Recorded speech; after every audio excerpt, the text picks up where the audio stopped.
hope you're all good. I am lovely and makeup-less this morning because I'm actually going to be doing my flawless foundation routine, and that isn't because I think I look completely flawless after doing this routine, but I do find all of these products in this order will give you the most flawless skin that you can have, and it will give you nice confidence, and it's great for nights out, for long days, if your skin's having a bit of a hormonal tantrum. I think these products will give you a nice kind of medium to full coverage but not cakey look that will hopefully leave you feeling photo ready. So I'm gonna crack on because I'm not really loving my face much right now. The primer I'm going to use is a little bit of a strange one because it's actually a highlighter, and it's from 17. It says Skin Wow highlighter, which you can use 3 different ways, you know, as a primer on top of your makeup and mixing with your foundation. But I'm going to use, I think, about 2 pumps just as a primer today. I'm just going to smooth that over my skin. The thing about this is that the light reflecting particles are going to make you look really flawless because they kind of glance off any imperfections and just smooth over, and I find even after putting this on you will have kind of better skin already. It just looks a little bit disco ball right now, but I promise you that will go. Next, I'm going to go in with concealer, which is obviously the most important part really of getting really flawless skin. And I'm going to be using the Amazing Cosmetics Amazing Concealer. There you go, it's really amazing. This is quite controversial because I have been obsessed with the Collection Lasting Perfection Concealer since I got into makeup, and recently I picked this up and had a little play with it and I was quite blown away by the results. It really does just cover everything up. It doesn't kind of cake and flake. I have it in light golden, and that's a really good match for me. They have about, I think about 10 shades or something, so you can definitely find the right match for you. And I'm gonna pop this on any blemishes, redness, scarring, all those really lovely things that us girls are blessed with in the skin department sometimes. Just kind of squeeze out on the tip of the fingers. Obviously make sure your fingers are clean because then you're not going to kind of be spreading anything around. And just pop that on and blend it in at the same time. I have tried using brushes for this, but I just find this is the most fuss-free and effective way to put concealer on. But obviously if you'd rather use a brush, then you can go ahead and do that, and you have more patience than I do.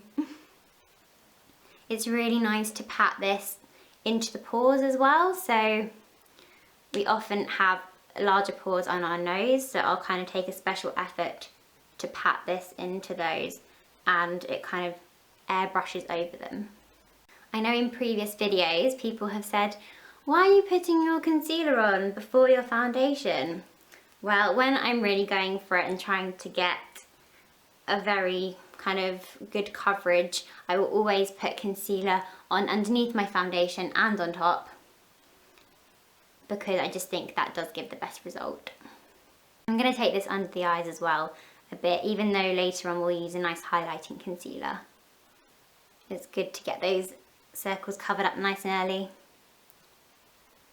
Time for foundation now, and I'm going to be using the NARS Sheer Glow foundation, my new love and obsession. I love this stuff. I was wearing it in my past couple of videos and you guys were all saying your skin looks really lovely, and it was this to thank. I love it. Oh, it's so good. I'm going to take a kind of dribble on the back of my hand. It's a bit trial and error as to how much you need, but I tend to put it on the back of my hand, smooth it out a little bit so it's easier to get to. And then take my Real Techniques buffing brush, another absolute complexion staple. This will just give you lovely airbrush finish, make sure it's all really, really nicely blended, really nice and easily.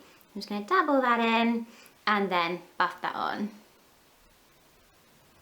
I tend to do quite short, kind of mini punchy strokes. I think my friend Nick once said my foundation, when I put my foundation on, it looked like I was punching myself in the face lots of times. It's kind of like a massage, I guess, but I just find that's the best way to put it on. This foundation is a nice medium coverage, but it never looks cakey. It has a satin finish, so it's quite nice and flattering. It's not, this foundation is not kind of really glowy or really matte. It's lovely and in between. And I don't think you ever want to go too matte or too glowy. It's quite nice to have a bit of an in-between, and normally that will stay on the skin longer, and this does last all day, even when I'm running around in tubes and being a bit of a sweaty Betty. This, you know, stays with me. I can rely on it. The shade range is also amazing because there's loads of them, and it's just really nice to know that you're going to be able to match yourself and get it right, and you don't have to worry about having different shades of neck and head and everything. On that note though, you do need to blend down the neck at the end. I shan't forget to do that.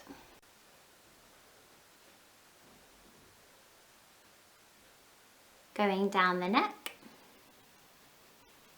And once you're happy with your foundation, just take your concealer again and pop it over anywhere that isn't quite covered, and that's just going to make that really stay and last all day. I'm also going to take some under eye concealer, and this is the Maybelline Dream Lume Touch Concealer that I have been obsessed with for forever, and I just pop this on in a triangle underneath the eyes like so, and then blend that in with your fingers or a brush. This is going to banish dark circles and make you look a lot more awake, because it's quite early right now. I'm quite impressed with myself. Hopefully I don't look too sleepy.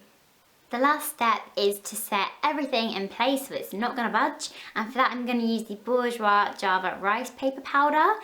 Again, a bit of a strange choice because this isn't, you know, mattifying or really amazing at keeping shine at bay, but again it has the light diffusing particles which really create that flawless finish. It's kind of pink toned and it's very, very flattering. And I just think it looks a little bit like you've had an Instagram filter or kind of an airbrush filter over your face once you've used this, which is far more flattering than grabbing a really mattifying powder and kind of mattifying everything down. I'd highly recommend not being too scared of things with a little bit of shimmer in it.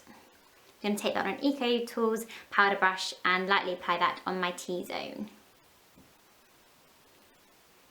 This smells really good.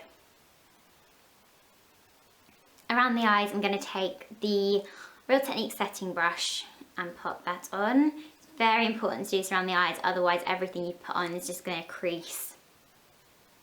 Just dust that on up here. Other eye. And finally underneath. So that is all of the foundation routine part of this tutorial. Hopefully I'm looking a lot better and a little bit more flawless now. I'm just going to pop some eye makeup, brows and lips, and then I'll be right back with you. So now I've added my lashes, liner, eyebrows and lips, and I'm feeling a lot more like myself. The only thing that I didn't do was any contouring, highlighting, blush, that kind of thing, because in my next video, which I'm going to film right now, I'm going to do my super quick and easy contour routine using this delightful, where is it?